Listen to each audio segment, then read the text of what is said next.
Halo semuanya, selamat datang di channel Manda IP.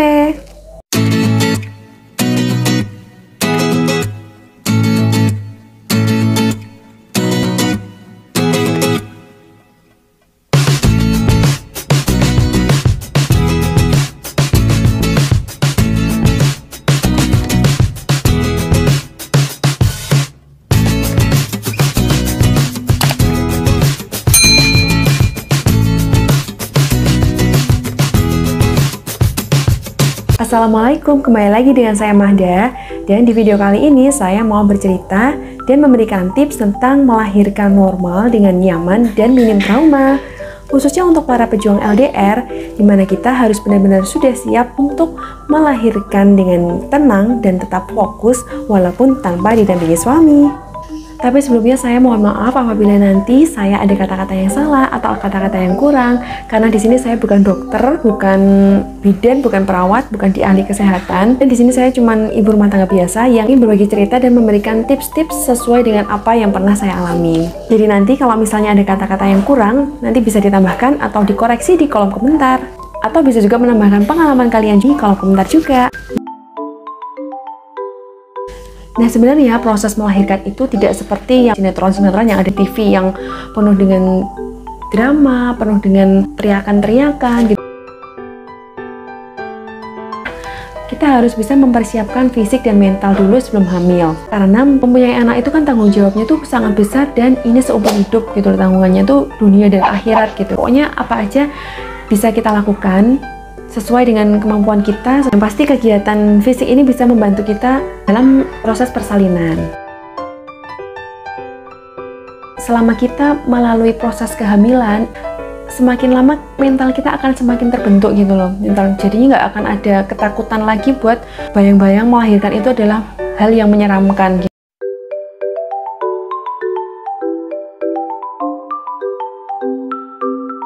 Kita harus menentukan tempat melahirkan yang nyaman dan pronormal. Kita bisa memilih di bidan atau di rumah sakit ibu dan anak atau di rumah sakit umum. Yang penting ini disesuaikan dengan kemampuan kita ya.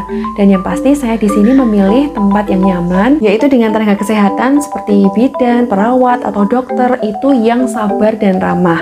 Karena menurut pengalaman-pengalaman orang itu ada yang misalnya itu bidan atau perawatnya itu yang marah-marah atau nggak sabar gitu. Jadi ini menurut saya nggak membuat nyaman gitu ya. Kalau melahirkan tuh pengennya ya yang sabar, yang membuat kita tuh nyaman, jadi rileks, jadi kita bisa fokus saat melahirkan. Tapi emang ada beneran nggak sih misalnya ada tenaga kesehatan yang nggak sabar atau yang malah marah-marahin pasiennya gitu? Emang ada ya? Mungkin kalau ada bisa tulis di kolom komentar ya. Tentukan support system atau pendamping saat melahirkan yang nyaman. Kita bisa menentukan siapa-siapa aja yang akan menemani kita saat melahirkan. Nah, di sini saya memilih ibu mertua saya dan ibu saya untuk mendampingi saya saat melahirkan. Karena untuk pejuang LDR, pernikahan jarak jauh di mana suaminya tugas di luar kota atau di luar pulau yang tidak memungkinkan untuk mendampingi saat melahirkan, itu kita juga harus mempersiapkan siapa yang bisa menemani kita saat melahirkan. Ya, karena terbentangnya jarak, nah itu saya tidak mewajibkan suami saya untuk bisa menemani saya saat melahirkan. Ini terjadi pada saat kehamilan saya yang pertama. Jadinya saat mau melahirkan itu suami saya lagi dalam perjalanan, ternyata anaknya sudah melonjol.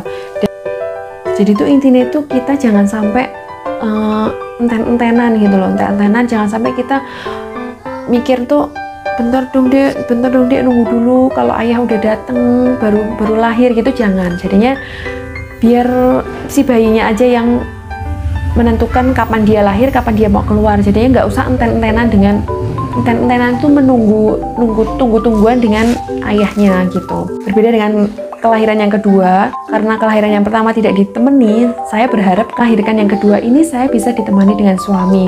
Dan alhamdulillah karena LDR-nya dulu nggak begitu jauh, nggak di luar pulau juga, jadi masih nyandak ya apa ya, masih sampai waktu saya masih pembukaan 2 atau 3 gitu masih bisa ditungguin sama suami, masih bisa dipijat-pijat, dielus-elus. Dan saya juga tidak memaksa suami untuk bisa menemani saya saat makbrul gitu loh, karena ya itu karena kan ganti-gantian shift-shiftan.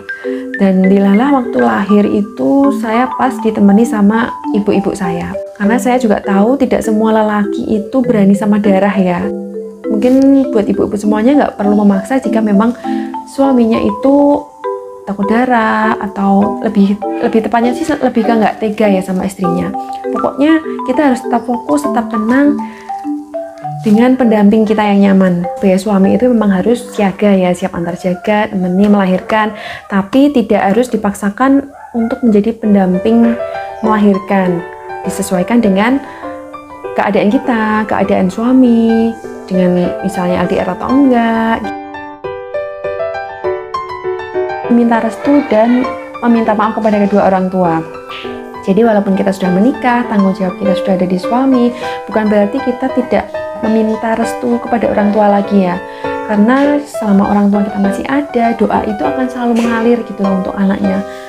Jadinya kita jangan sampai ada kesalahan yang mengganjal, yang menghambat doa-doa kita. Bisa kita selalu berbuat baik kepada orang tua, minta restu, minta maaf terus, minta doanya supaya diberikan kemudahan dan kelancaran saat proses melahirkan. Semua adalah tips melahirkan normal yang nyaman dan minim trauma, dimana yang part 1 ada persiapan fisik dan mental. Kalian bisa lihat di video sebelumnya. Dan di video ini adalah part kedua yang membahas tentang support system saat melahirkan.